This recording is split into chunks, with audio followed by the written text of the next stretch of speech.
ತಾಲೂಕಿನ ಯರಗಟ್ಟಿಯಲ್ಲಿ ವೈಭವದ ಗಣೇಶೋತ್ಸವ. ಬಾಲಗಜಾನನ ಶಂಕರ ತನಯನ ತೋಂತನ ತೋಂತನ ನಾರ್ತನ. ಬಾಲಗಜಾನನ ಶಂಕರ ತನಯನ ತೋಂತನ ತೋಂತನ ನಾರ್ತನ. ಉತ್ತರ ಕರ್ನಾಟಕದ ಜನತೆಯ ಜೊತೆ ಆತ್ಮೀಯ ಸಂವಾದ.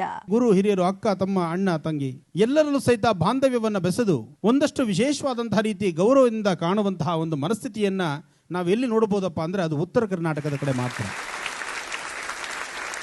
ಉತ್ತರ ಕರ್ನಾಟಕದಲ್ಲಿ ಕಳಸಾ ಬಂಡೂರಿ ಈಗಾಗಲೇ 3ನೇ ತಿಂಗಳಿಗೆ ಕಾಲಿಡ್ತಾ ಇದೆ. ಆ ಕಳಸಾ ಬಂಡೂರಿ ಜೋಡಣೆ ಯಾವಾಗ ಆಗುತ್ತೆ ಅದು ಸ್ವಾಮಿ? ಅದು ಉತ್ತರ ಕರ್ನಾಟಕ ಕಣ್ಣೀರು ಸ್ವಾಮಿ, ಅದು ಎಲ್ಲರ ಅಳಲು ಸ್ವಾಮಿ. ಅದು ಆನಂದ್ ಗುರುಜಿ 100ಕ್ಕೋ 1000ಕ್ಕೋ ಒಂದು ಉತ್ತರ ಕೊಟ್ಟರು ಸಹಿತ ಆ ಉತ್ತರದಲ್ಲಿ ಒಂದು ತಾಕತ್ತಿದೆ ಅಂದ್ರೆ ಈ ಪ್ರಶ್ನೆ ನಾನು ಉತ್ತರ ಕೊಟ್ಟು ಗೆಲ್ಲಬೇಕು.